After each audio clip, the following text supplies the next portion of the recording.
Приятели, здравейте! Радвам се, че сте успели да отделите от времето си и да дойдете на събитието, което организира нашето родолюбиво движение Иван Вазов. Боян Чуков е председател на това движение. Днес ще представи поредната си книга "Матрицата 2". Съвсем скоро той се прибра и от Руската федерация, където беше наблюдател на изборния процес, така че ще може да сподели с нас и преки впечатления от там, дали руснаците ходеха под долата на автомати и други оръжия към урните да гласуват. Така че след представянето на книгата и неговия коментар за изборната ситуация в Русия, който има желание да зададе въпрос към господин Чуков, нека заповяда. Господин Чуков, давам ви думата. Добър вечер на всички. Благодаря за времето, което сте отделили за срещата.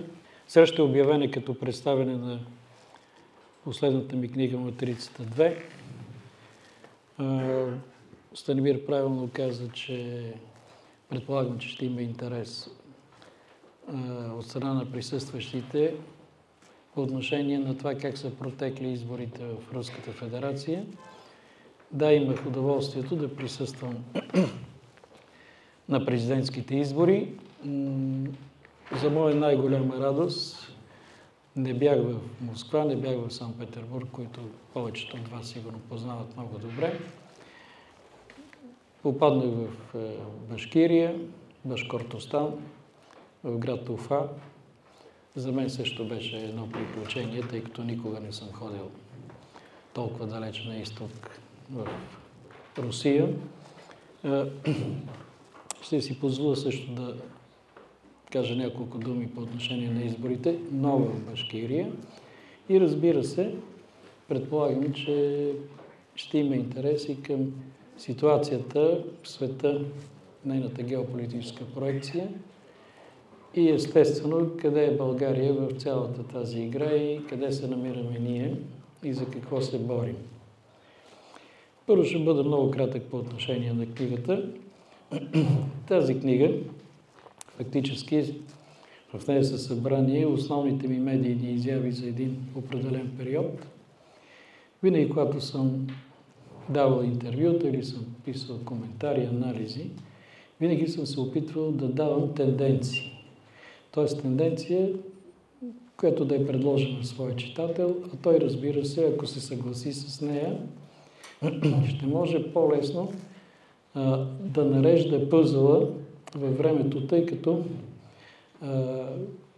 живеем в свят, който е пълен с дезинформация, с откровени лъжи, но когато човек хване точната тенденция при развитието на даден политически или геополитически процес, той много трудно може да отхвърли това, което не е истина и бързо да разбере, че това е фактически фейк, който не заслужава внимание.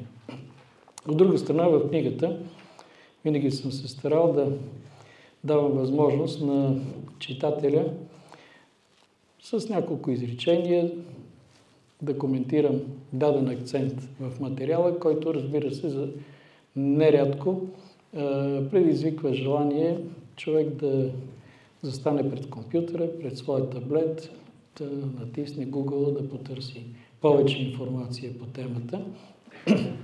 Така че в книгата има и пасажи, които би трябвало да се четат между редовете и човек, когато иска да се задълбочи по отношение на някой от тях и има време, би могъл да го направи и във всички случаи ще получи една по-пълна картина по отношение на това, което съм се опитал да коментирам.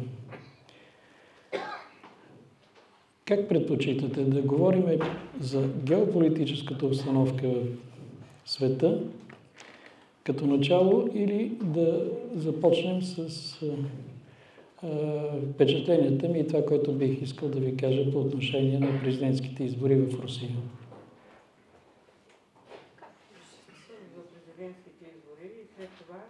Първо президентските избори. Да. Има ли някой да е против? Няма. Така че...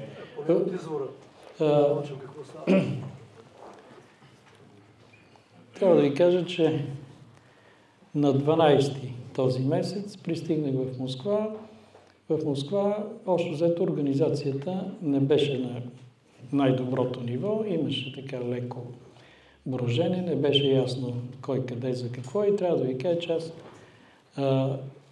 до пристигането ми в Москва нямах идея в кой град ще бъда и къде ще бъда наблюдател. Когато чух, че отивам в Уфа, за мен беше абсолютно неясна цялата история. На следващия ден се качихме на самолета от Шереметиево. Разбрах, че в Москва има някаква промяна на летищата. Преди от България се кацаше на Шереметиево, сега се каца на Домодедово, а Шереметиево се е превърнало като че ли по-скоро в летище за вътрешни полети. Оказва се, че полетите Москва-Уфа са 10 на брой всеки ден и самолетите са препълнени. Трафика просто нямаше свободни места. Летището в Уфа е едно китно, симпатично летище. Много прилича на Варненското, но е малко по-малко. Бях също много приятно изненадан, когато разбрах в Уфа, че има български почетен консул. Местен бизнесмен с много добър бизнес. Самата република Башкортостан е 7-ма по икономическо развитие република или единица област в Руската федерация. Има нефт на територията на Башкирия. Разбира се, Башнефт е подразделение на Роснефт, а не е самостоятелно, така както е Татнефт в Татарстан. Находището е на изчерпване и затова в общи линии републиката се готви, икономическото си развитие да акцентира в други посоки.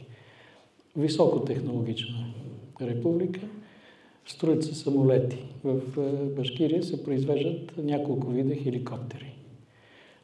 Мощно селско стопанство, 40% от населението се занимава с земеделие. Това, което ми направи много приятно впечатление, е, че хората по външен вид изглеждат много на нас, българите. Имах усещането, че съм в България. Всеки, който седне и си направи труда да прочете историята на българите, включително и тази, която започва от територията на бившата Руска империя, ще види, че башкирите и българите някога са живеели заедно в Волска България и са били на практика един и същи народ. Проблемът е там, че местното население, башкирите, не са наясно, че ние имаме нещо общо с тях, но причината е, знаете, вие до 1989 година историята имаше един съвсем друг прочит и тази тема не беше много така избягваше да се говори на тази тема. В самата република, даже по името Башкортостан, някой си мисли, че това са повече тюркски народ и така нататък. На практика най-многобройни са руснаците, те са някъде около 35-36%. Башкирите са някъде около 29%, 12% са татарите и вече оттам нататък има известен брой белоруси, украинци, евреи, арменци и така нататък. Изборите бяха в 3 дни. Петък, събота и неделя. Трябва да ви кажа, че лично на мен много ми хареса организирането им за 3 дни, тъй като нямаше абсолютно никакво блъскане никъде в изборните секции. Хората в петък сутрин преди работа идваха, гласуваха. През деня нямаше особено много хора. Вечерта пак се увеличи броя на гласуващите. Иначе събота и неделя всичко беше много спокойно. Разбира се, атмосферата, която цареше в избирателните секции няма нищо общо с това, което имаме в България като организация, като атмосфера. За местното население самите избори бяха преди всичко нещо като празник, на който хората се обличаха с хубави дрехи, с децата си, всички усмихнати, гласуваха. Никъде нямаше опашки, никъде нямаше някакви разбирателства на по-високи децибели. Интересното въведение, което видях, беше, че са допуснати 3000 блогера, които да участват в изборите и да присъстват по време на гласуването, и всеки един от тях може да пише и да описва как той е видял този процес в своя блог.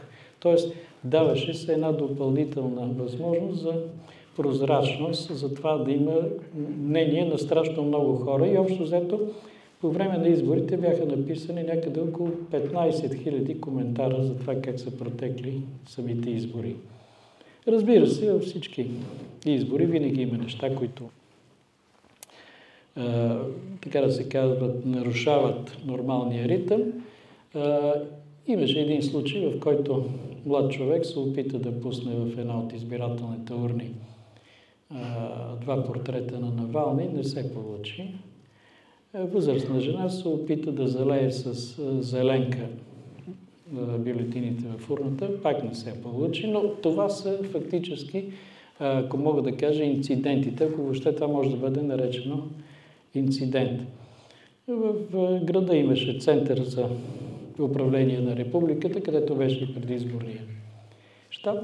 Във всяка една предизборна секция имаше телевизионни камери и там по желание на наблюдателите, нашата група беше около 10 на човека, всеки един може да види всяка една избирателна секция в момента онлайн какво се случва.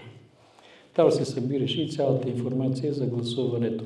Лично аз видях нещо, което не го знаех, че може и така, и го видях за първи път. Това беше, че в 377 секция в Уфа присъствах на закриването на изборите в неделя в 20 часа. В 20 часа и 4 минути имаше пълни резултати от гласуването. Колко човека са гласували за всеки един от 4-мата кандидати, в процентно отношение какво прави това, колко бюлетини са невалидни. Системата е следната. Бюлетината представлява един лист А4, на който са написани имената на 4-мата кандидати. След като избирателът посочи за кого гласува, се пуска в урната, но преди това минава през електронен четец. Електронният четец чете бюлетината, установява за кого е гласувано или установява, че има нарушение, че бюлетината е невалидна, и по този начин фактически брояча работи по време на изборите и 4 минути след това с натискане на копчето получават резултатите. Протоколът е готов и се съобщава в центъра. Разбира се, тази система не е на всички места. По мой избор посетихме една секция в едно село, тъй като отидахме на 150-160 км от Уфа. Подчертавам, селото го избрах аз, а не беше село, което, да речем, може да се допусне, че е подготвено поради това. Трябва да ви кажа, че най-чистата, най-спретнатата беше секцията в селото, където хората бяха усмихнати, 80% бяха жени вътре, които присъстваха. Малко мъже имаше като цяло, беше и кмета на селото. След което имахме възможност да отидем и в града на тези, които се занимават с добиване на нефт, Ишимбай, едно градче на 150-160 км от Уфа. Попаднахме на празника Масленица. Площада на града беше пълна с хора и се опитах да се смеся с хората, и хората в разговори с тях, нали, като кажа, че си наблюдател от Европейския съюз и така нататък, се завързваше приятелски разговор. Ще бъда откровен, нито един от тях не се оплака от това, че изборите са нечестни, че някой ги принуждава да гласуват или нещо от този сорт. В нашата група имаше двама колеги, наблюдатели от Шри-Ланка, които бяха по-мургави, така, по-тъмни, по-екзотични на външен вид. В общи линии в Ешинбай те бяха атракцията на площада и всички искаха да се снимат с тях, но в един такъв момент, нали, разбирате, че след като е празник, след като всички танцуват, след като се раздават без пари блини, мед и така нататък, това не прилича на нашите избори или такива, каквито ние ги знаем. Това е просто един ден, в който населението гласува и празнува. Резултатите в Башкирия бяха за Путин бяха гласували някъде около 90, малко по-малко от 91%. Тоест, само една друга област изпревари Башкортистан.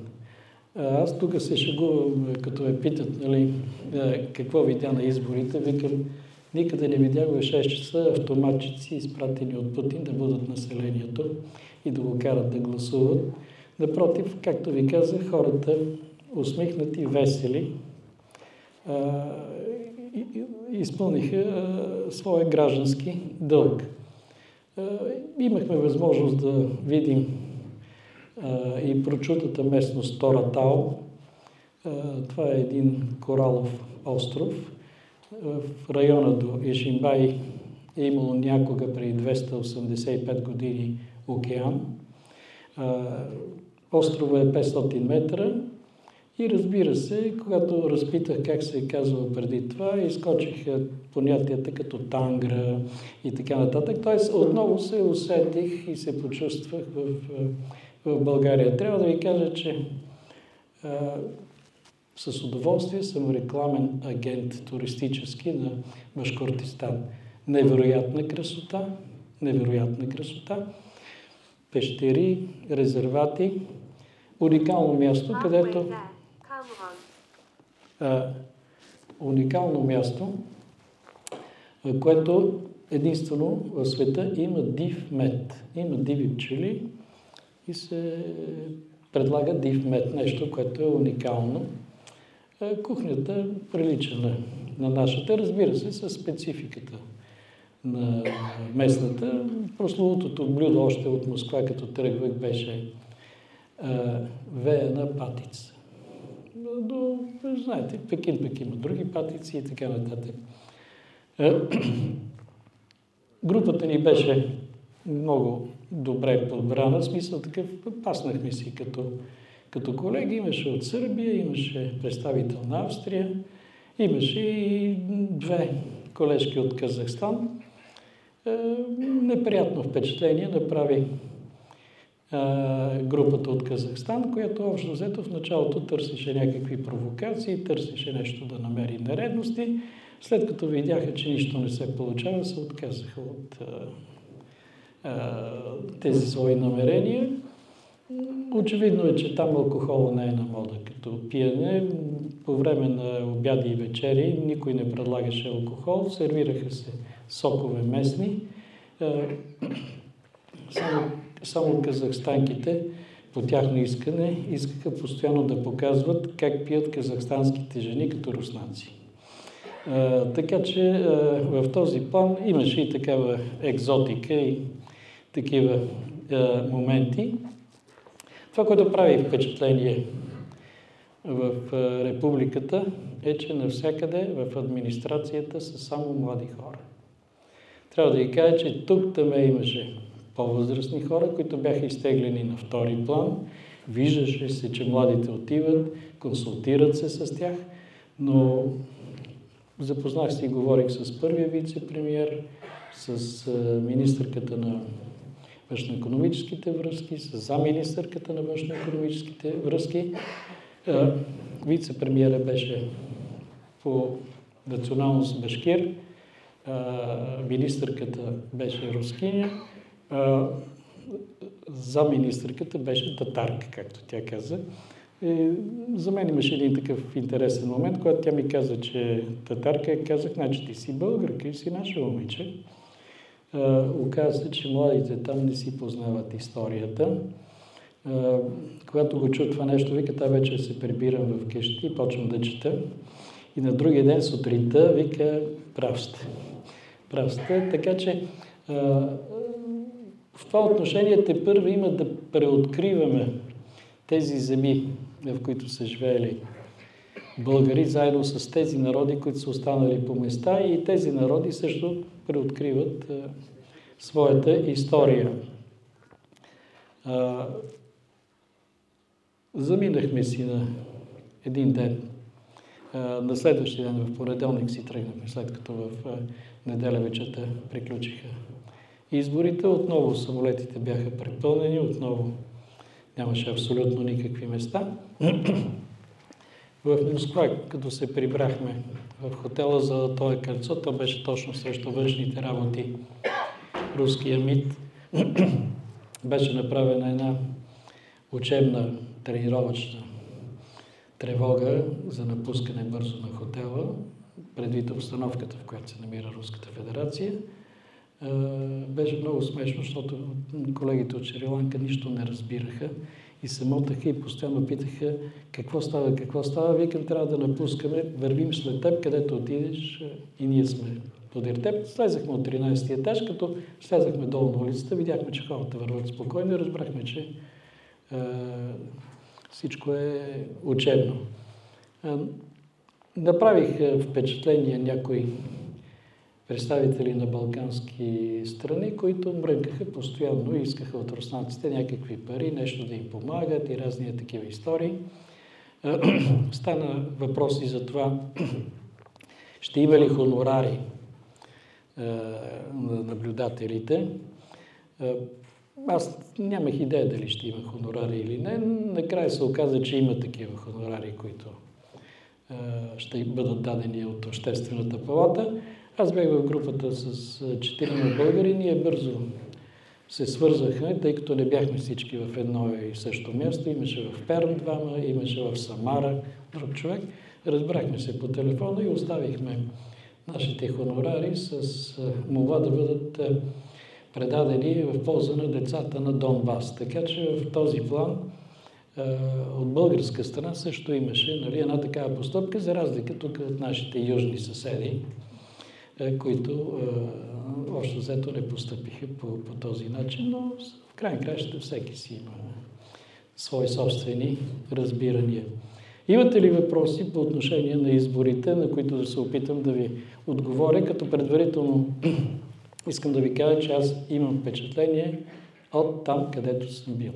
В Москва нямам идея всичко как е било организирано, нито на други места, но в Башкирия имам претенциите да съм видял изборите отблизо, да съм разгледал града, който е, уверявам ви, че е доста по-чист от София. Доста по-чист от София. Там все още е зима. В Ишимбай, като бяхме, всичко беше в сняг. Улиците на Уфа са пълни с огромни съвременни китайски автомобили, най-вече джипове. Аз за първи път виждам такива. А що се касае това, което ви казах и преди малко, младото поколение, което навлиза навсякъде, това поколение по никакъв начин няма за пример Запада и няма никакво желание да ходи на Запад и това не си го поставя като някаква цел в живота. С нас на обяди и на вечери често присъстваше сътрудник на шефа на администрацията на Башкирия, така се нарича президента, защото няма позиция президент, глава на администрацията Алексей, който стана дума за това дали е ходил някъде по Европа, дали е видял Западна Европа, защото дали в общи линии преди 15-20 години за младите това беше нещо като фикс идея. Алексей ми каза следното нещо. Аз нямам време да разгледам собствената ми република, която е безкрайно красива. Аз съм убеден, че до края на моя живот не мога да разгледам Руската федерация, тъй като тя е огромна, има прекалено много места за посещение. Тоест няма абсолютно никакво преклонение пред това и в никакъв случай не считат Запада и западните страни, нещо както ние наричахме 90-те години, белите страни, белите хора и така нататък. Напротив, самочувствието им е достатъчно високо и считат, че са абсолютно самодостатъчни. По отношение на България трябва да ви кажа, че никъде, в нито едно място не получих или не чух подхвърляне от типа на братушки предатели или нещо от този сорт. Такова нещо нямаше. Ако има подобни неща, те са обикновено в някои руски сайтове и ако погледнете много внимателно, част от тях се водят от иноагенти, т.е. хора, които търсят този конфликт, това разминаване. Така че българите биват посрещани в Башкортостан с отворени обятия и разбира се, самия факт, че там има български почетен консул, означава, че просто вратите за нас там са отворени. Ако някой има възможност да посети Башкирия, му го пожелавам да го направи, няма да остане разочарован. Въпроси имате ли по тази част от нашия разговор? А цялостно избирателната активност като процентно съдържание колко? 87 нагоре. Не, вижте, там не се разглежда като задължение това нещо. То се разглежда като празник. То се разглежда...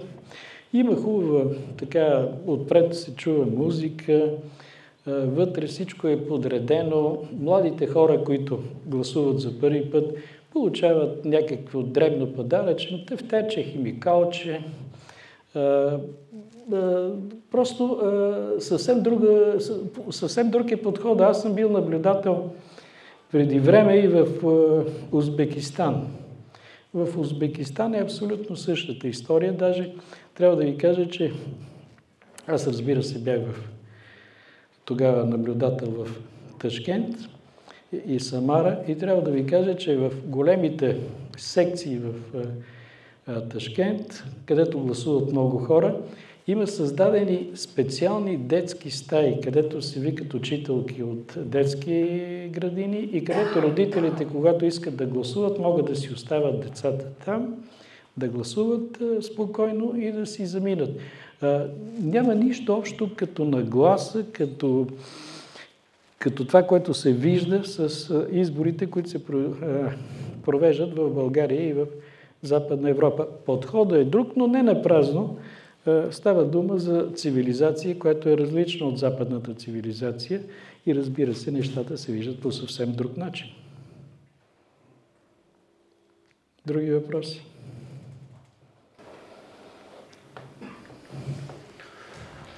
Да продължим към актуалната обстановка около Руската федерация и нашия Черноморски регион, която може би претърпява изменение с терористичния акт, който беше извършен в Москва.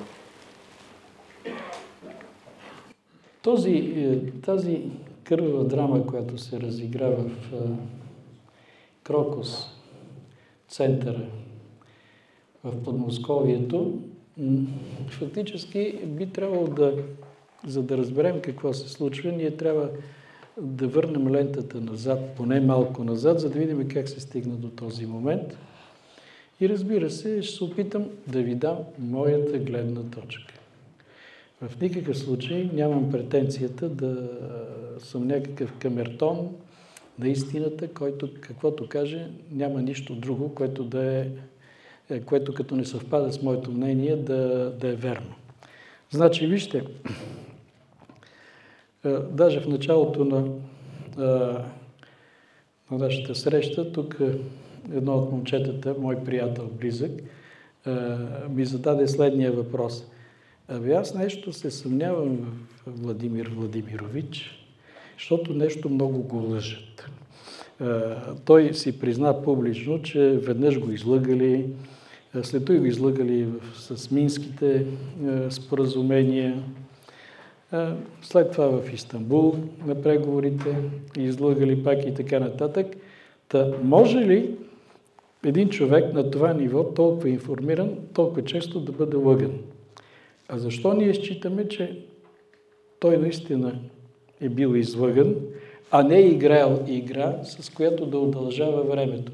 Трябва да ви кажа, че има много критики по отношение на Владимир Путин, защото той не е започнал фактически атаката срещу Украйна още 2014 година, когато украинската армия не е била подредена, не е била толкова въоръжена,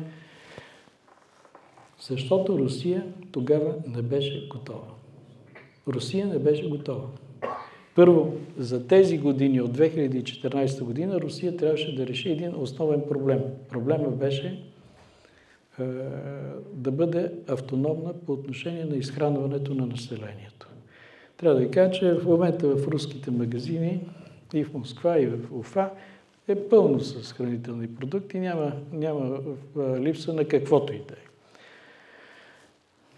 След като Русия вече някъде 2021 година започна да достига до едно определено ниво, когато беше готова и по отношение на въоръжените сили, и по отношение на своята промишленост, по отношение на своите въоръжени сили. Спомняте ли си, че 2021 година, през ноември месец, в Москва пристигна Виктория Нюланд, която тогава направи ултиматум пред Русия и им каза, че ако те не влезат в този свят, изграден на правила измислени от Съединените щати, я чакат много тежки моменти в бъдеще. И тогава, това беше ноември месец, тогава декември месец, Сергей Рябков, който беше министър и е министър на външните работи, тогава, ако си спомнете, той пък от руска страна постави условия, които, разбира се, звучаха ултимативно, а ставаше дума за следното нещо. Или НАТО се връща в своите граници от 1997 година, или Русия ще бъде принудена да предприеме военно-технически мерки. Тоест, ако погледнете това, което се случи на 24 февруари 1922 година, не е абсолютно никаква изненада. Тенденцията беше такава, просто момента вече беше такъв, че нито едната, нито другата страна бяха склонни да правят отстъпки. Сега, трябва да имаме предвид, че в този свят, изграден на правила от американците, Русия беше в ситуацията на тази жаба, която се слага в тенджера, в която има хладка вода и се увеличава затоплянето и бавно се сварява. Тоест Русия не можеше да стои и да не прави абсолютно нищо. От друга страна обаче, по отношение на Китай, китайците в тази игра, по американските правила, се оказва, че те надиграват американците и в общи линии американците с времето губят в своето противопоставяне с Китай. Виждате, че двете страни имаха различни позиции в началото на 2022 година. Имам предвид Китай и Руската федерация. Сега, какво се случи? В общи линии трябва да е ясно, че американската мечта беше на базата на това, че чрез глобалната финансова система и долара като резервна валута за целия свят, налагат своя данък на целия свят и живеят на гърба на целия свят. Тоест, американската мечта не е за това, че са по-умни, по-работливи и нещо от този сорт. Просто живееха на гърба на останалия свят. От друга страна, просперитета на Европейския съюз беше на базата на това, че Германия получаваше ефтини суровини руски. Ефтини. Нещо повече.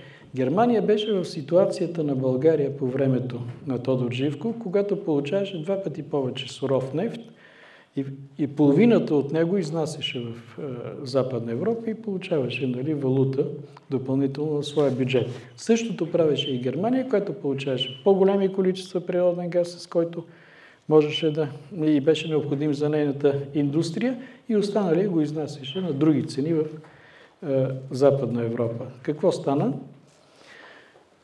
Гръмнаха северните потоци.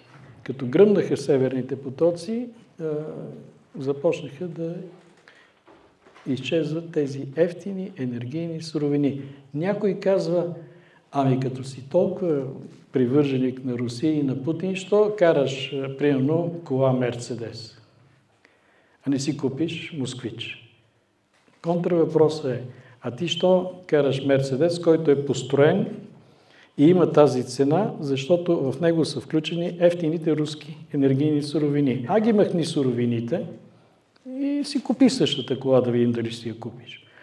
Затова трябва да имате предвид, че вече в тази ситуация, в която бяха разрушени двата тръбопровода на Северен поток, двете тръби, 40% от германската индустрия се е оттекла. Тя отишла в Съединените щати. И вече, включително и прословутата кола Мерцедес, прехвърля заводите си в Съединените щати, БАСФ прехвърля заводи в Съединените щати. Защо? Съединените щати в ресурсно отношение, те са самодостатъчни. Те си имат ресурсна база. Просто през годините сметнаха, че фабриката на света, Китай, където има много ефтина работна ръка, ще произвеждат стоката, а те ще управляват само финансовите потоци. И по този начин се деиндустриализираха. Сега, в Западна Европа има още една страна, която беше също икономически мотор. Това беше Франция. Франция също живееше на гърба на франкофонските страни в Африка. Има преди ивицата Сахел. Схемата е много проста. Още от 60-те години тези държави работят с така наречения френски франк.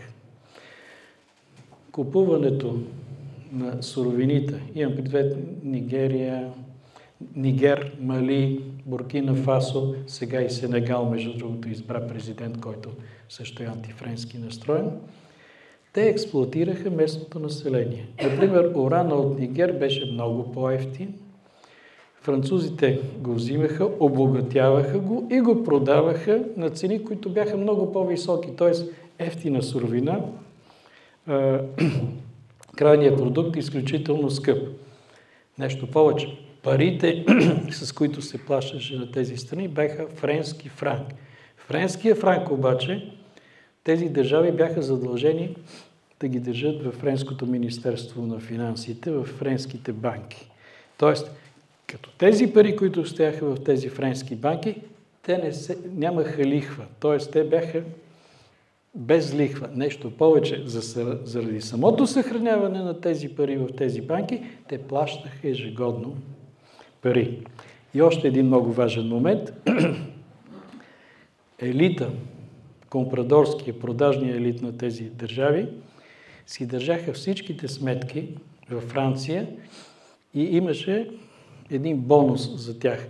Никой не им търсише сметка по какъв начин са спечелени тези пари и откъде са ги взели. Така че виждате, че фактически с това, което се случи в Африка, с появата на Вагнер, с появата на руснаци, на китайци в Африка, фактически беше взривен и френския Северен поток, аналога на Северния поток. И затова самият Макрон е толкова бесен и толкова остър по отношение на Русия и на Владимир Путин. Сега, разбира се, ключова държава в цялата тази схема са британците, Великобритания.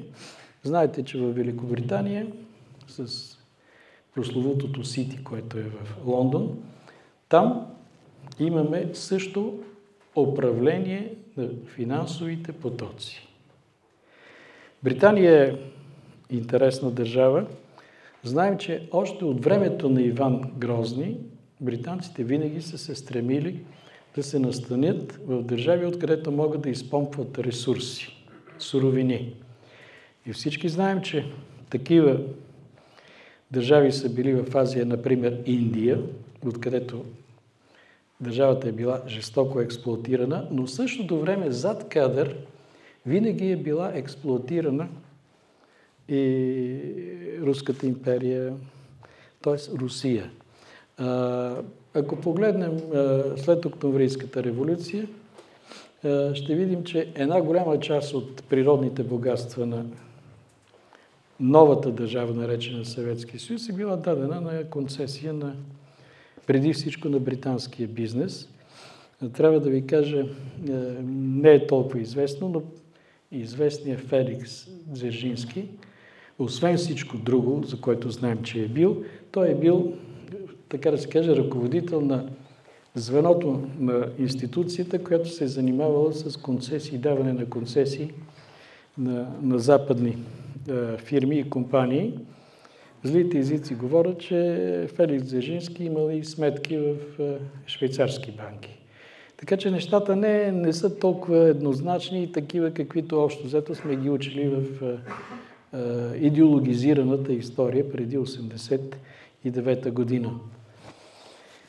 Въпросът е, че британският бизнес, особено след разпадането на Съветския съюз, много надълбоко влезе в икономиката на Руската федерация. И фактически тази експлоатация на природните богатства на Руската федерация продължава и до ден днешен. Няколко дни преди това, което се случи в Крокус центъра, в Алтайския край имаше срутване на една мина, златна, която се експлоатира от британска компания и те изнася злато в Британия, в Великобритания. Изключително печелившо начинание. От друга страна, виноводъчния бизнес в Руската федерация се държи преди всичко от британски фирми. Табачният бизнес, както казват руснаците, там също много добре са се наместили британските фирми. Тоест, вие виждате как зад кадър британският бизнес получава и той някакви бонуси, някакви плюсове в чисто икономическо отношение във връзките си с Руската федерация. Ако погледнете икономическите санкции, които се налагат на Русия, те като че ли не засягат толкова Съединените щати и Великобритания, а най-вече засягат Европа. Тъй като стокообмена между Съединените щати и Русия, ако го погледнете, ще видите, че той въобще не страда чак толкова много. Същото се отнася и за Великобритания. Проблемът е в Западна Европа. И сега,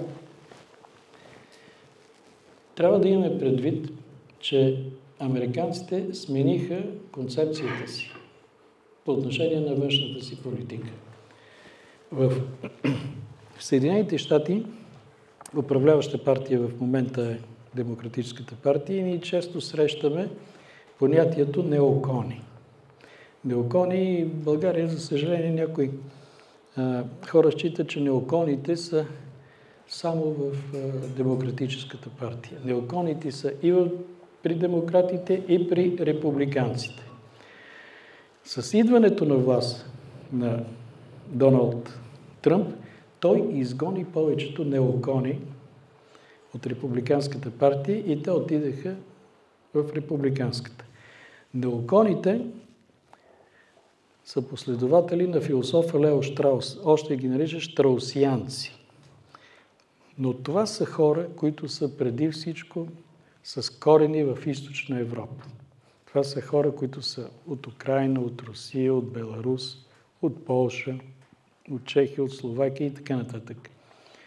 Достатъчно е Виктория Нюланд да я споменем откъде идва. Достатъчно е Блинкен, който е трето поколение имигранти от Източна Европа и най-вече от територията на бившата Руска империя. Така че това са хора, които имат особено отношение към Русия и, за съжаление, те държат външната политика на Съединените щати. Проблем е обаче, че Съединените щати вече нямат тези ресурси, които имаха до този момент, нито във военен, нито в икономически план. Много разчитаха, че ще могат Руската федерация да я разпаднат по начин, по който се разпадна Съветския съюз, да бъде елиминиран Владимир Путин и съответно, освен че се разпърчето със страната, да започнат отново да експлоатират природните богатства на държавата. Оказва се, че това не става по една много проста причина, че икономически, ако си спомните, преди 2-3 години Джо Байден в Полша каза, че ние тук сега ще разкъсаме икономиката на Руската федерация, долара ще стане 200 рубли и въобще икономически Русия ще клекне. Не се получи това нещо. И тогава вътре в колективния Запад започна явлението канибализъм. Американци и британци започнаха да ядат Западна Европа, защото иначе другото не става. И Русия има мощни атомни ядрени сили, и Китай, и започна да се случва това, което се случва в Западна Европа. Американците решиха, че те трябва да почнат да се изтеглят от Европа и да започнат да реиндустриализират своята държава. Как става това нещо? Като изгониха Газпром от Европа и започнаха да снабдяват Европа с природен втечнен газ. Доколко е американски, доколко е руски втечнен газ, това е съвсем друг въпрос, но да речем, там се печели от тези газопроводи, които са кръстосват моретата. Често пъти природният газ се претварва от един кораб на друг, от един кораб на друг и като от началото е руски, той като мине през 5 кораба се оказва, че може да бъде какъвто си пожелаете. Но трябва да имате предвид, че всеки път, когато се претварва природния газ, се правят плащания. Плащанията се правят в долари, цената се качва и фактически това, което печелят американците за това, че се плащат в долари, това е облагат с данък отново всички, които се занимават с този бизнес и не само в този сектор. В Европа какво стана? В Съединените щати, ако разбира се, не му се случи нещо драматично на Доналд Тръмп, той би трябвало ноември месец да стане президент на Съединените щати, но като имаме предвид традицията да си убиват президентите, до сега 4 президента са застрели, дали ще бъдат 5, няма да бъде някаква страшна изненада. Но интересното е, че вече е така наречената дълбочинна държава, т.е. финансовия капитал в Съединените щати, разбира, че старата схема не работи и те наистина започват да търсят точно това реиндустриализиране на Съединените щати. За това демократите не са им толкова вече необходими. Бъдещето не е с тях. При това положение глобалистите виждат, че Съединените щати се превръщат в недобра опора за тях, несигурно. И затова, разбира се връщат къде? В Великобритания. Тоест, в момента центъра на глобализма се прехвърли в Великобритания. Трябва да, от исторически план, знаем, че най-добрите геополитически лаборатории в света от много векове са британските. Хората работят с десетилетия напред, работят системно, те затова имат и успехи. Например, една такава лаборатория е в Абианската общност. И в момента ние виждаме, че в общи линии основният противник на Руската федерация плавно на втори план отиват Съединените щати и на първи план излизат британците. Сега, разбира се, някой от вас може да попита съвсем справедливо, Ами как така, като те нямат никаква икономика, което е истина. Всичките супер коли, които бяха гордост на Великобритания, те са купени от китайците и всичко е китайско.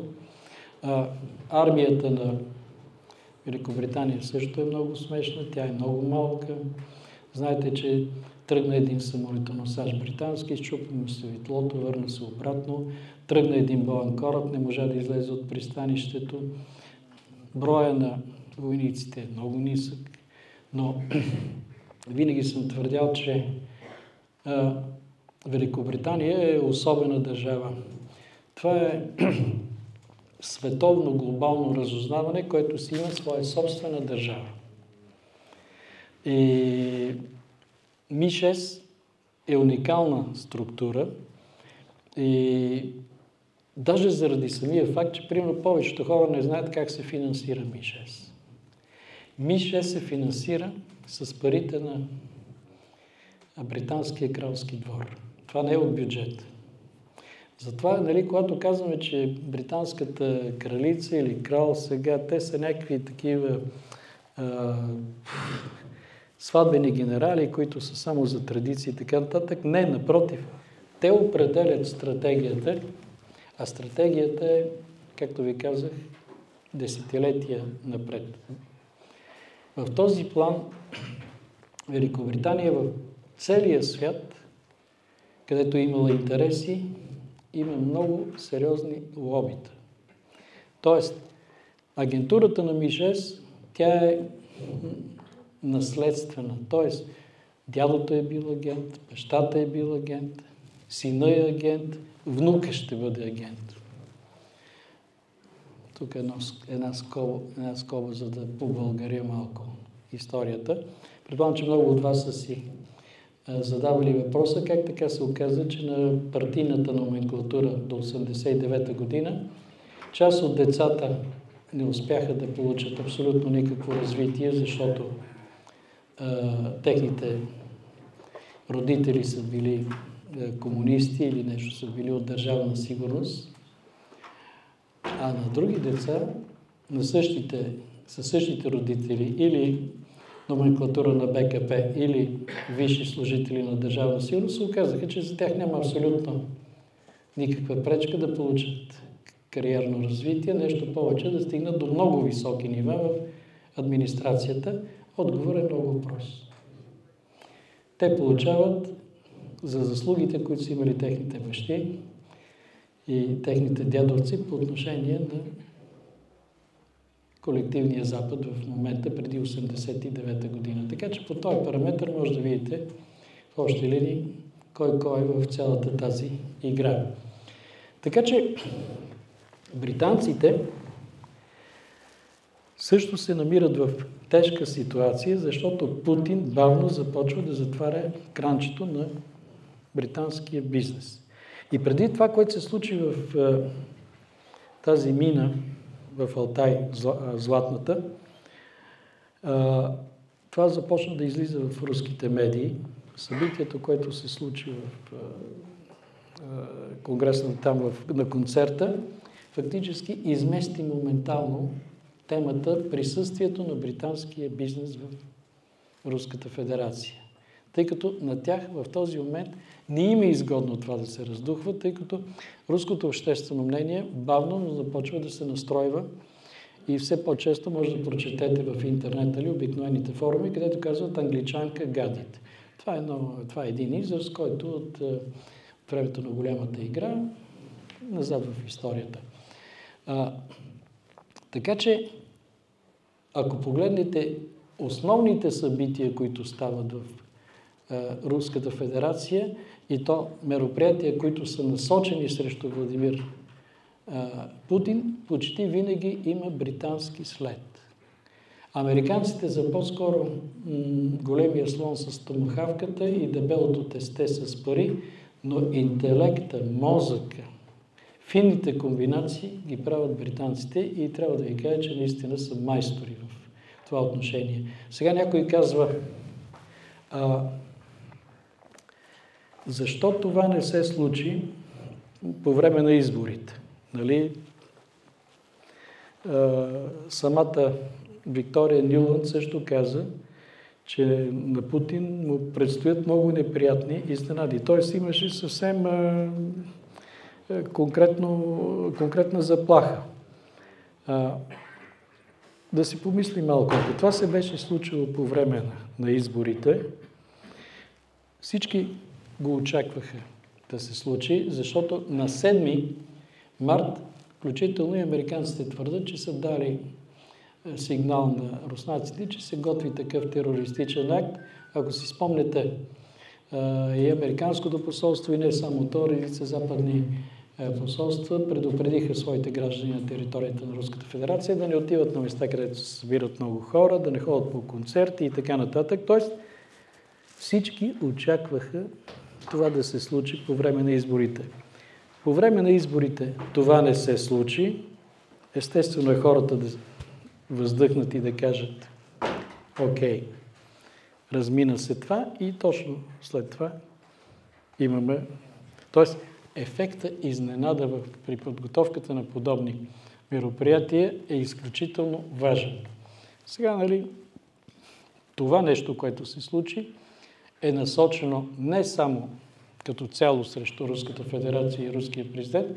Тук удара конкретно е срещу Бортников и Патрушев. Патрушев е на Съвета за сигурност, ключова фигура, а Бортников е на ФСБ. Тоест, срещу тези две фигури, които са ключови фигури в Руската федерация.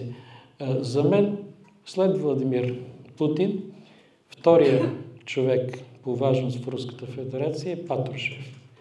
Защото ако следите внимателно, Патрушев дава много рядко интервюта, но те са фундаментални и те са стратегически. Част от нашите анализатори тук обясняваха, че това е абсолютен провал на руското контрразузнаване. Трябва да ви кажа, че подобни акции много трудно могат да бъдат неутрализирани на 100%. Разбира се, общественото мнение не научава колко такива акции са осуетени. Много рядко се дава публичност на тяхната бройка. Но само да ви върна назад, знаете какво се случи в залата Батаклан във Франция. Как беше точно направен разстрелът в вестник Шарли Ебдо?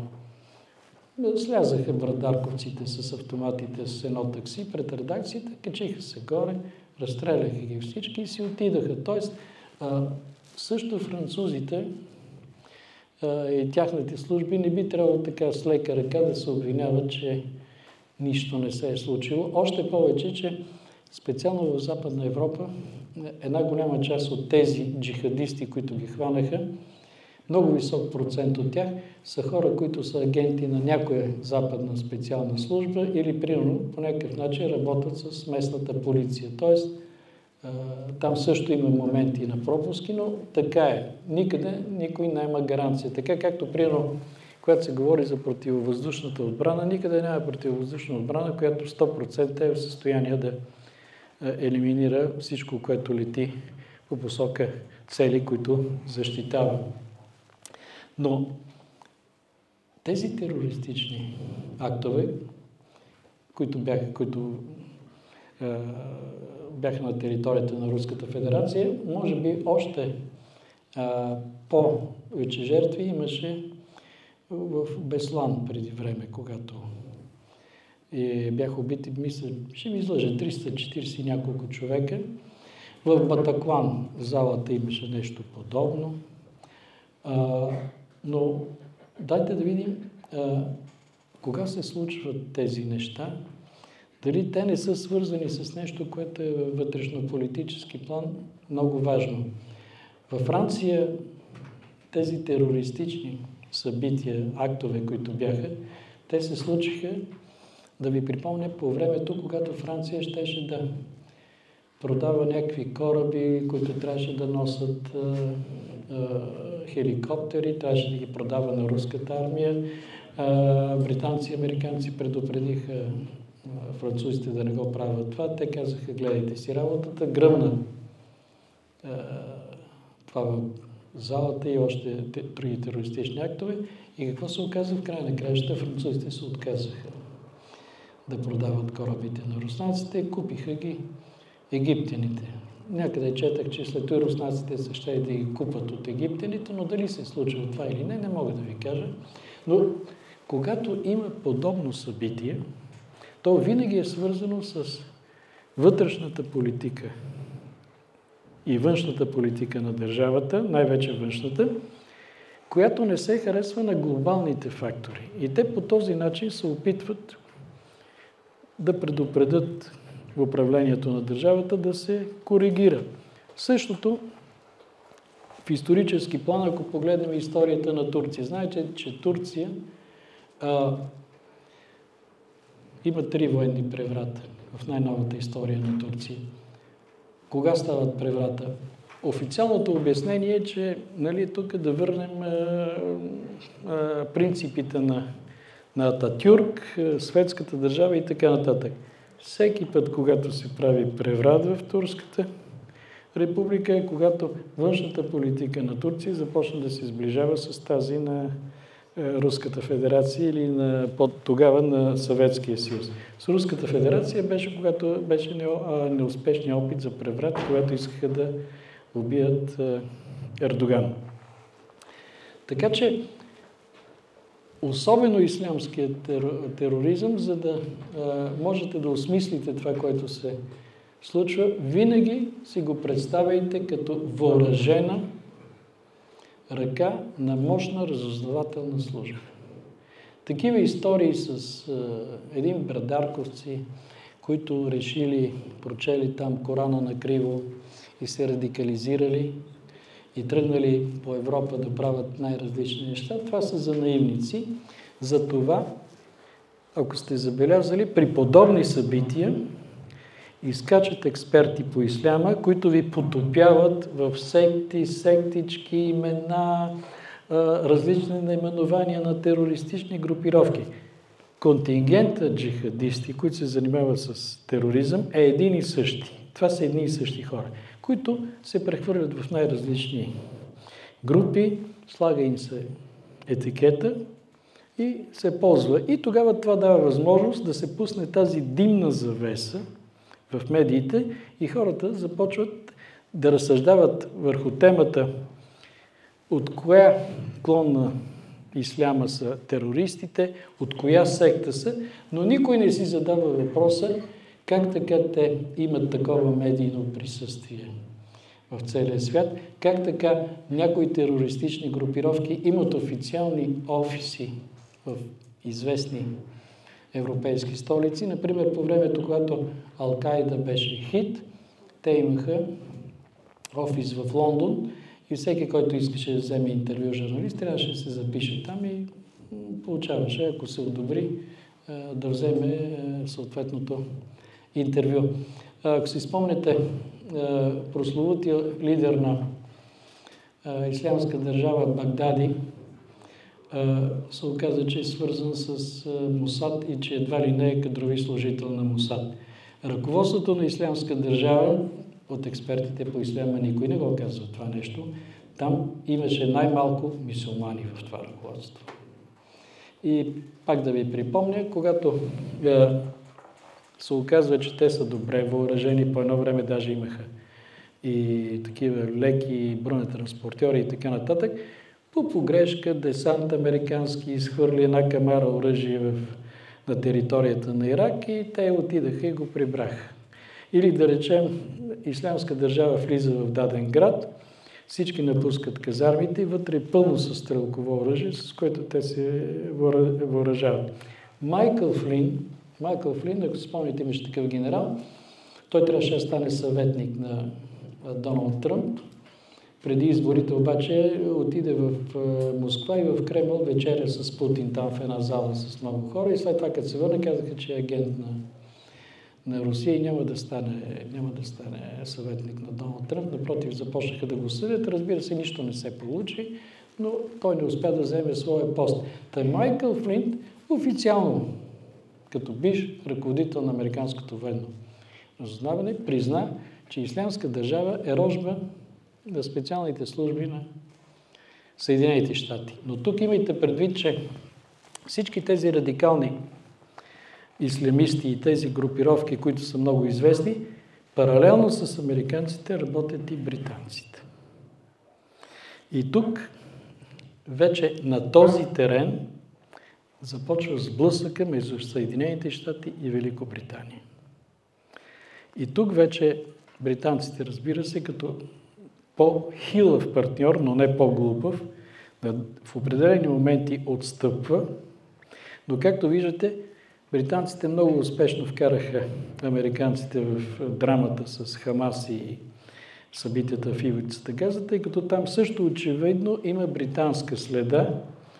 Ако някой вярва, че Путин е накарал Хамас да нападне Цахал, просто е много несериозна историята. Сега, понеже американците особено, те много добре разбират, че ако се тръгне на пряка конфронтация с Руската федерация, директна, не говоря за хибридна война, не говоря за прокси война, то тогава много бързо ще се стигне до стратегическия ядрен арсенал, който на руснаците е над този на Съединените щати, събран заедно с френския и британския. Великобритания, да знаете, тя няма ядрено оръжие. Цялото ядрено оръжие на Великобритания е американско и зависи от американците. Включително и ракетите Трайдън, които са на британските подводници. Тоест, те нямат самостоятелно решение кога да го употребят това оръжие. Така че в този план виждаме, че от британска страна се говори едно, от американска страна се дърпат рязко назад, защото те не искат да влезат в директен сблъсък с руснаците. Докато британската стратегия е всички ние да ги вкараме в блатото и като ги вкараме всичките в блатото без изключение, ние ще успеем да се върнем в първа геополитическа лига. И затова виждаме, че когато трябваше да се елиминира Доналд Тръмп, руската следа, за която толкова много се говореше и след това се оказа, че е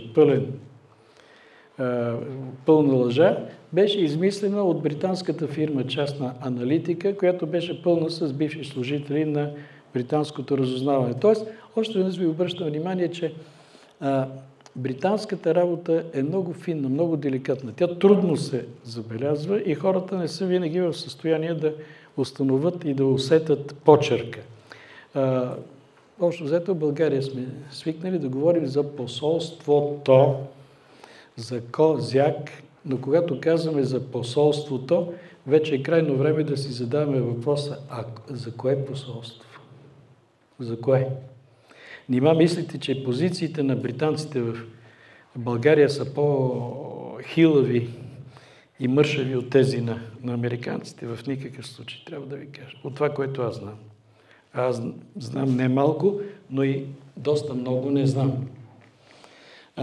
В България в момента мощно присъствие имат британците, американците, турците и разбира се, не би трябвало никога да подценяваме и Руската федерация, но те действат с други инструменти на разузнаването, защото разузнаването бива легално и нелегално.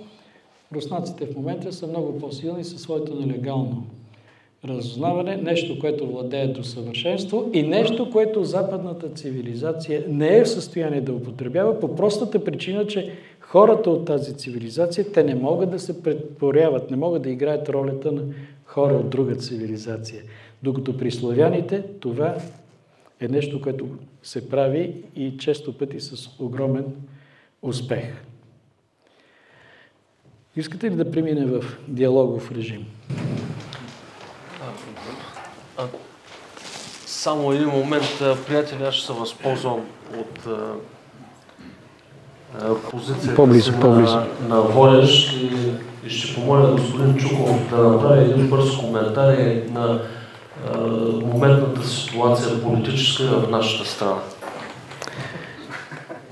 Станимир е прав, защото обещах и за това да говоря, не говори.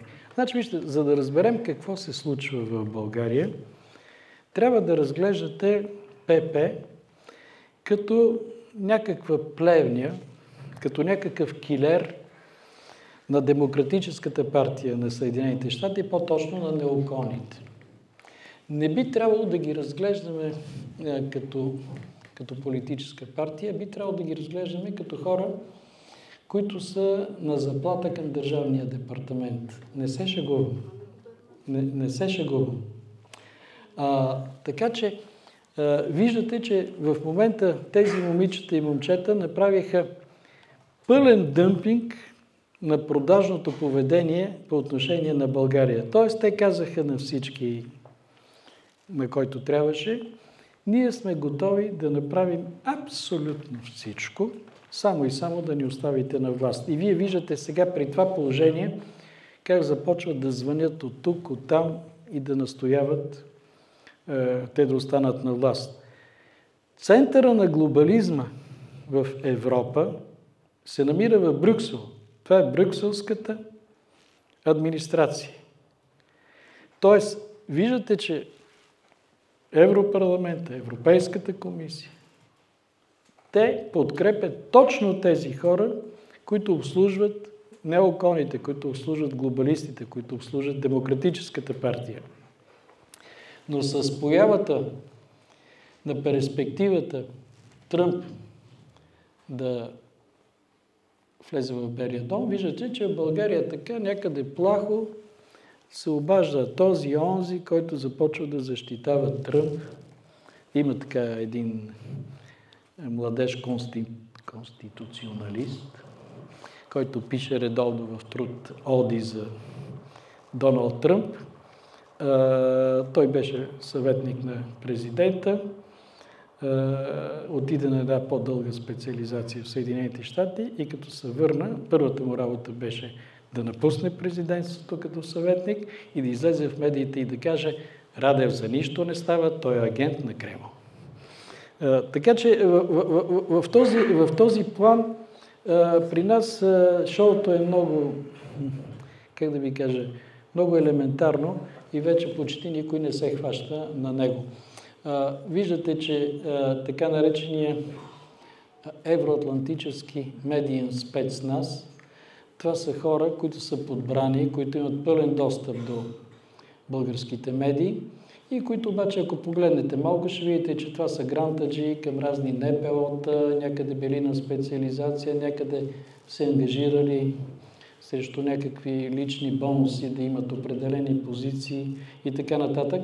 Когато се случи това в Москва, кървавата драма, забележете, определени хора започнаха да говорят: това е ислямска държава. Това е вилаята Хоросан в Афганистан, където те направиха всичко това. Макрон каза: тези хора лоши, сигурно и наши ни ударат. В Германия, ние тук тревога, ще дойдат да ни нападнат и така нататък. Вилата Хоросан се състои от няколко групировки, които нямат никаква връзка помежду си и въобще няма някаква единна организация, която да се занимава с всичко това. Но имайте предвид, че Франция след около 120 дни започват Олимпийските игри. Естествено, че Макрон ще държи тази позиция, защото той много добре знае, че ако се окаже в ролята на френските управляващи по времето, когато те искаха да продадат тези самолети, които ще носят хеликоптери, то тогава и във Франция по време на Олимпийските игри ще им се случи същото, което се случи по време на историята, кървавата драма в Батаклан. Всички глобални медии, ако забелязвате, всичките започват да говорят за това, че това е ислямска държава и така нататък. Каква е ислямска държава? Откъде е тази ислямска държава? Спомняте ли си, че когато руснаците общо взето унищожиха ислямска държава, и тук искам да ви обърна внимание, когато руснаците унищожаваха ислямска държава, в един момент към тях в определени моменти се присъединиха американците. Спомните ли, те също започнаха да бомбардират. Но тази част от ислямска държава, която се сражаваше срещу тях, беше под ръководството на британците. Тук виждате ли това разминаване, което е. И въпросният Майкъл Флин, генерал от военното разузнаване на Америка, Той тогава, когато каза по отношение на това, че Ислямска държава има отношение с Съединените щати, той каза, че има конфликт между Пентагона и ЦРУ по какъв начин да се използва Ислямска държава. Тоест, човек като погледне по-отблизо, вижда, че има някакви нюанси. Но защо, ако забелязвате, се случи там все са едни таджики, които ги взеха. Таджиките са криптошиити, езикът им е близък до персийския, но трябва да имаме предвид, че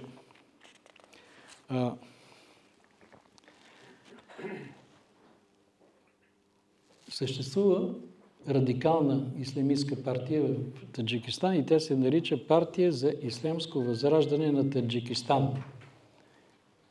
Да ви задам един въпрос. Можете ли да познаете къде се намира щаб-квартирата на тази организация? В Лондон, разбира се. След което 2018 година британците създават във Варшава Национален алианс за Таджикистан. Тоест, радикалите в Таджикистан, ясно кой ги манипулира и кой работи с тях. Така че, вече от руска страна официално беше заявено, че цялата тази история е британска концепция с американска и украинска логистика и до някъде изпълнение. Видяхте, че тези младежи обясниха пред камера, че участват за пари в цялата тази работа. Само един от тях е извикал веднъж-два пъти Аллах Акбар в залата.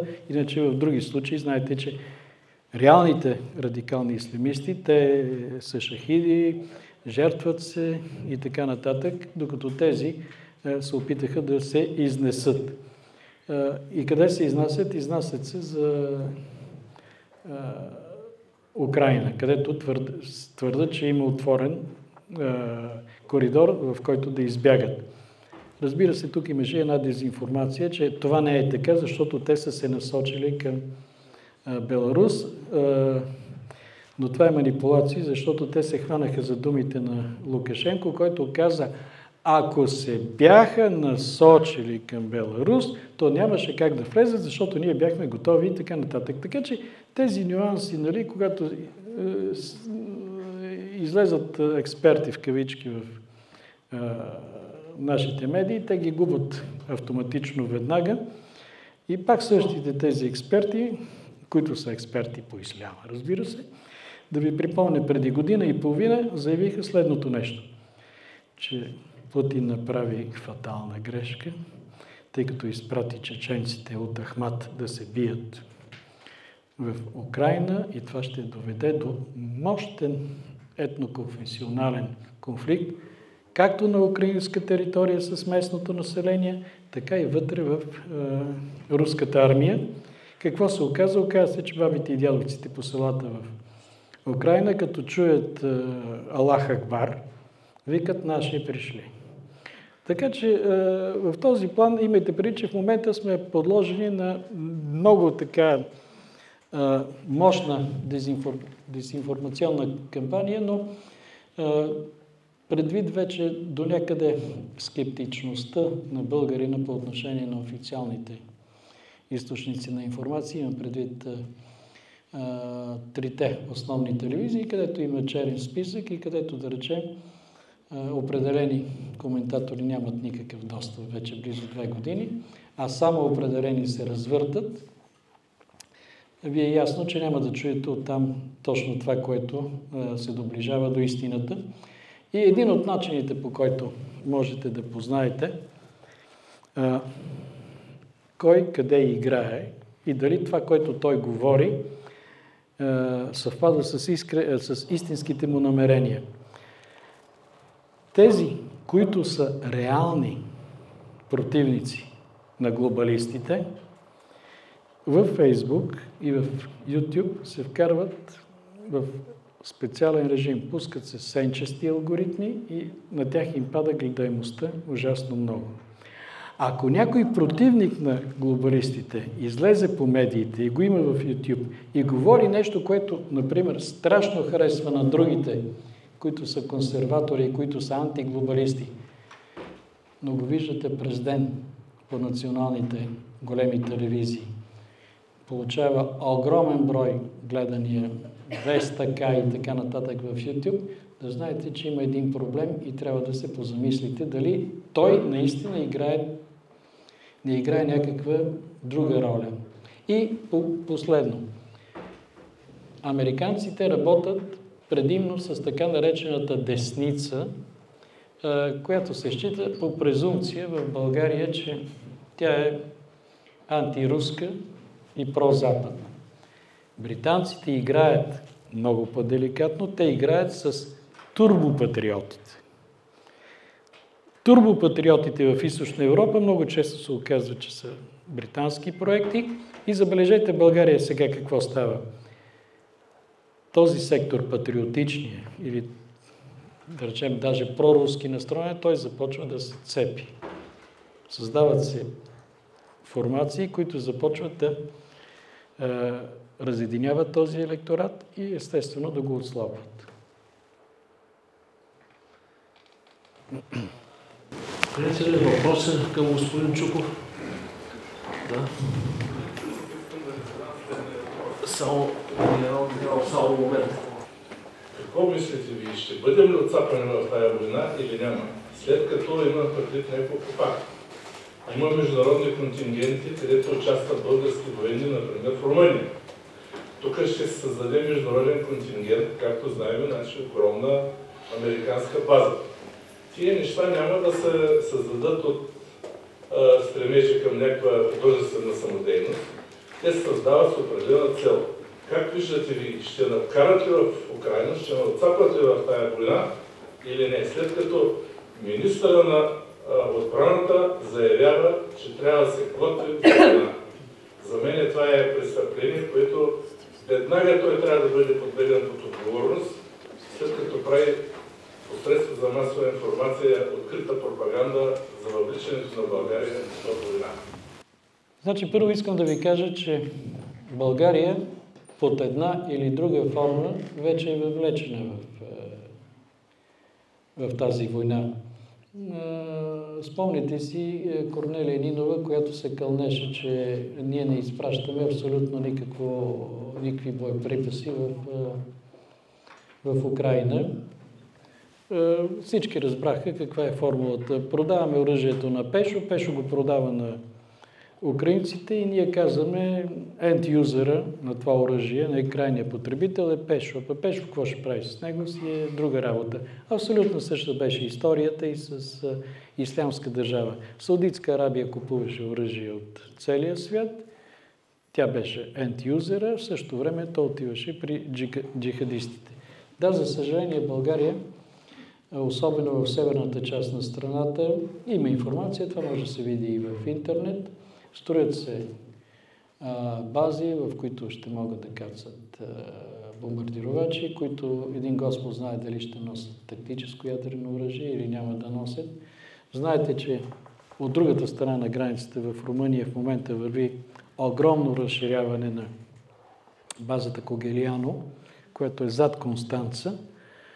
Но тя, разбира се, е много близко до нашата граница и което естествено да има комуникация и логистична връзка между двете бази. Между другото, базата в Румъния ще бъде съизмерима с базата Бонстил, която е в Косово. Още от началото на събитията в Украйна в интернет имаше един сайт, в който можеше да се прочете от дадена държава колко доброволци, там желаещи да се включат на страната на украинците присъстват. За наша чест трябва да ви кажа, че аз следих до едно време този сайт. Там пише от българска страна 1 човек, 2 човека, 3 човека. Колко са сега, не мога да ви кажа. Но историята е следната. Европейският елит има два варианта. Първия, на фона на кризата икономическата, която идва и качването на социалното напрежение в цяла Европа, да търси преговори с Русия, да омекоти ситуацията и да се опита да реши по мирен начин въпроса. Тогава обаче рискът е огромен, защото народите ще питат: ами добре, до сега какво правихте вие? Защо беше нужно всичко това? Втория вариант е да се каже: за всичко е виновен Путин, той е причината вие да обеднявате, той е причината да имате тези страдания, затова ние трябва да се въоръжаваме и да се борим срещу него. 60 милиарда се отделиха за производство на оръжие в Европа. Сега въпросът е кой ще лапне тези пари. Коя от европейските страни има що годе някакъв военно-промишлен комплекс, който да поеме тези поръчки? Защото в много от европейските държави няма производствени мощности, загубени са технологии, няма кадри и така нататък. И до някъде този остър език на Макрон, той е с цел да привлече именно тези пари във Франция, Франция да стане този производител на оръжие в Европа. Френският военно-промишлен комплекс е един от най-добрите в Европа, въпреки че няма нищо общо с това, което беше преди това. Например, Италия остана почти без такъв военно-промишлен комплекс. В Испания имаме само някакви фирми, които са подизпълнители на големи американски фирми или нещо от този сорт. Така че в тази схема, предвид изчерпването на демографския ресурс в Украйна и вече трудно набирането на хора за фронта, бавно европейците се бутат да се сблъскат директно с руската армия. Бута се най-напред Франция, защото влезе ли една държава в конфликта, ще трябва да се включат и останалите. Така че България в този план е както като се завърти центрофугата на водата, виждате как тя всмуква абсолютно всички. Самия Макрон е лесен за манипулиране. Знаете, че Макрон е рожба на банковата група Ротшилд. Той се появи от никъде, за няколко месеца стана толкова известен, че го избраха с аванс на президентските избори. Така че България, за съжаление, върви в тази посока.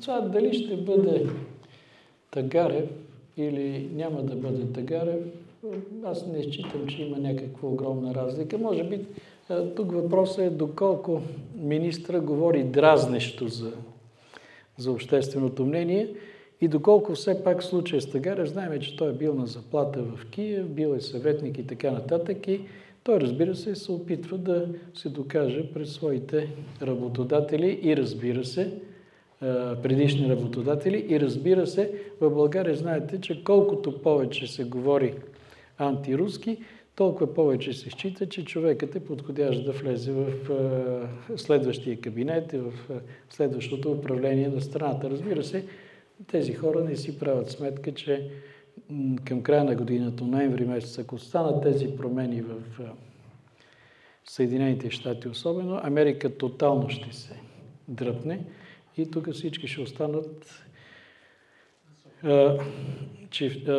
чифте пищови на гол тумбак в общи линии.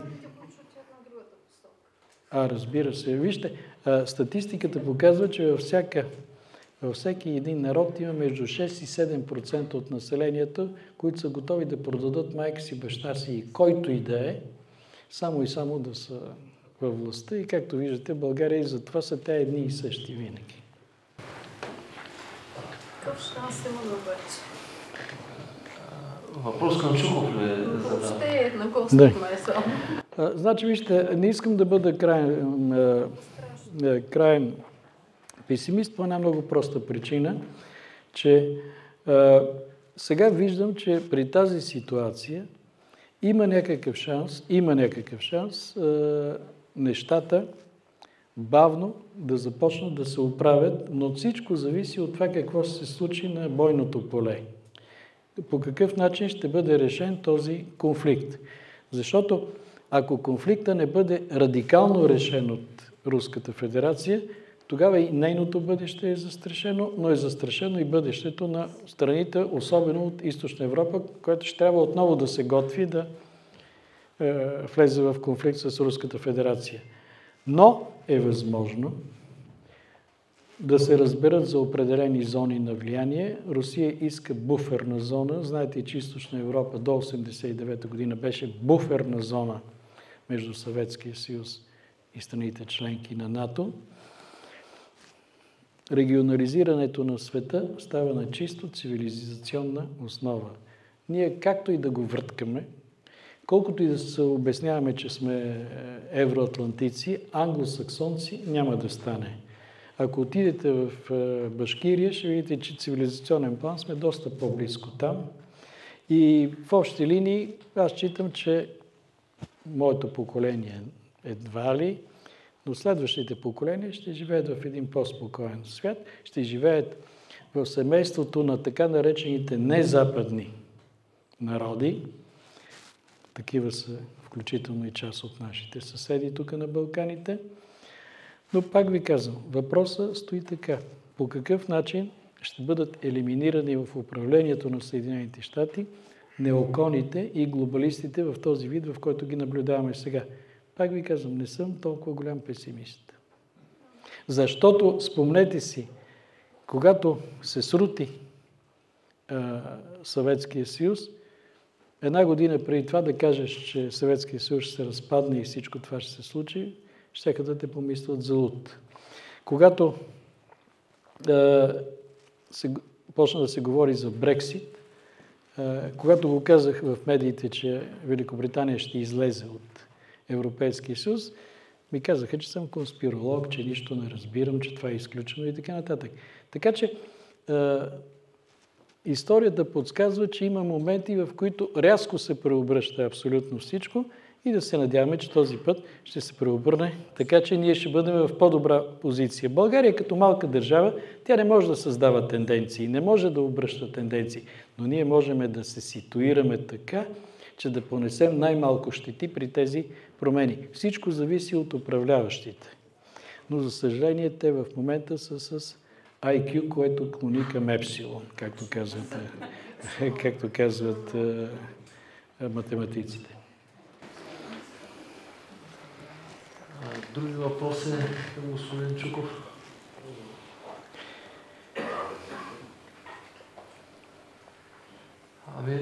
Тогава аз ще задам един въпрос към нашия гост.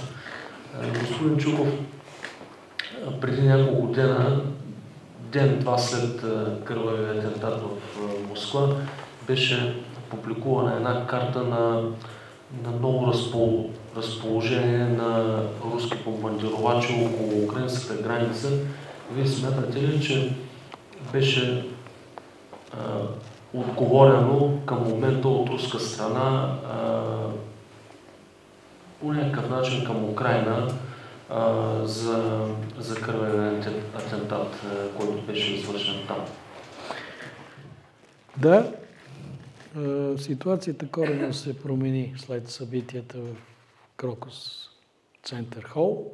Първо, има съобщение, че вчера с две от тези хиперзвуковите ракети, едната която ударила сграда на СБУ, това е контрразузнаването украинското, и сградата на СБУ в Харков са убити двамата заместник-шефове на украинското СБУ. Второто, което е, Русия официално обяви, че ръководител на военното разузнаване Кирил Буданов е мишена и ще бъде преследван, включително и до физическо унищожаване.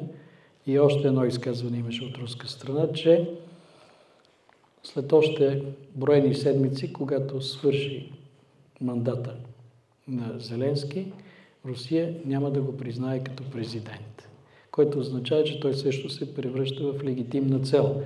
Спомняте си, че преди година и половина-две Нафтали Бенет, който беше министър-председател на Израел, беше в Москва и след това направи изявление, че Путин му е обещал, че няма да елиминират физически Зеленски, руснаците си спазват обещанието и до този момент. Само да ви припомня, преди няколко месеца Зеленски посети Херсон, където се снима там на площада с хората и с украински военни подразделения.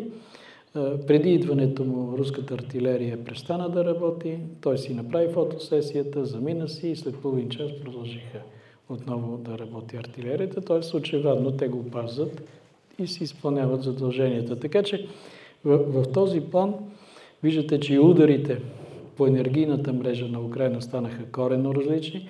До сега те удариха само електропреносната мрежа, сега започнаха и генериращите мощности да ударят, което означава, че на практика промишлеността в Украина, ако продължава така, ще престане въобще да работи. Няколко думи за другата война. За? Израел. Другата гореща точка. Вижте, в Израел британците накиснаха американците в цялата тази история. Но трябва да имаме предвид, че Нетаняху в момента по никакъв начин не се съобразява с позициите на Съединените щати или по-точно на Байден. Нетаняху е по-близък до Доналд Тръмп и Нетаняху играе и за неговото собствено оцеляване. Той е казал, че ще разчисти окончателно ивицата Газа и той няма да престане в това отношение. Проблемът е, че него го подведе Цахал, израелската армия, което се оказа, че не е това, за което говориха абсолютно всички. Оказа се, че Хамас са много добре подготвени и вече виждате, че така наречената прокси война, тя става много, много по-сложна, включително и за глобалните фактори. Войната в ивицата Газа доведе до действие на хутите в Йемен и се оказа, че хутите в Йемен имат хиперзвукови ракети. Нали разбирате, че това в един гараж не може да го направите?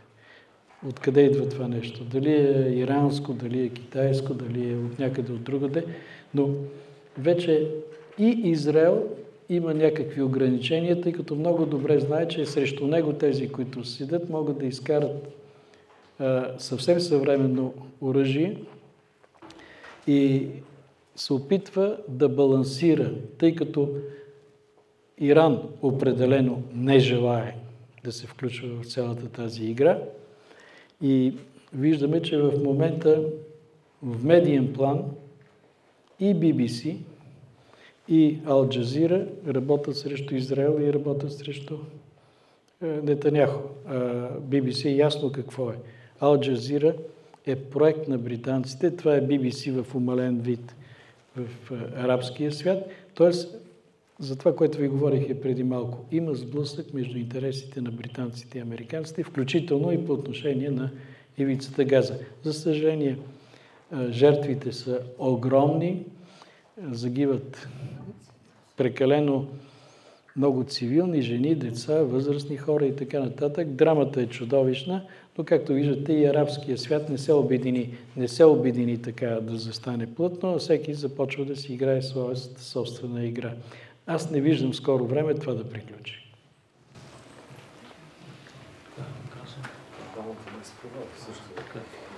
Добре, приятели, ако няма повече въпроси. Да, заповядай, естествено. Чест почитания към уважаема господин Чуков. Само един бърз въпрос относно касаещ нашата политика, предстоящи избори. Как ще разтълкувате изказването на удобно заели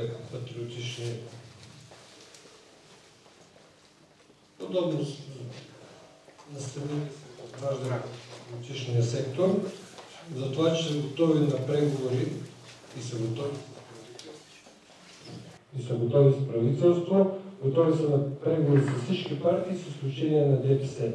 Не е ли това пак едно косвено, умишлено занижаване на евентуалния процент, който ще получат и дали това е нареждане, което им е направено? Предвид влизането вече в предизборна кампания и трябва да ви кажа, аз не съм член в момента на нито една партия. Единственото обществено ангажиран съм с родолюбивото движение Иван Вазов, затова няма да говоря конкретно да отговоря на вашия въпрос, но понеже се спомена Възраждане, мога да ви кажа следното нещо. На предишните или по-предишните избори гласувах за Възраждане. Този път в никакъв случай няма да гласувам за Възраждане.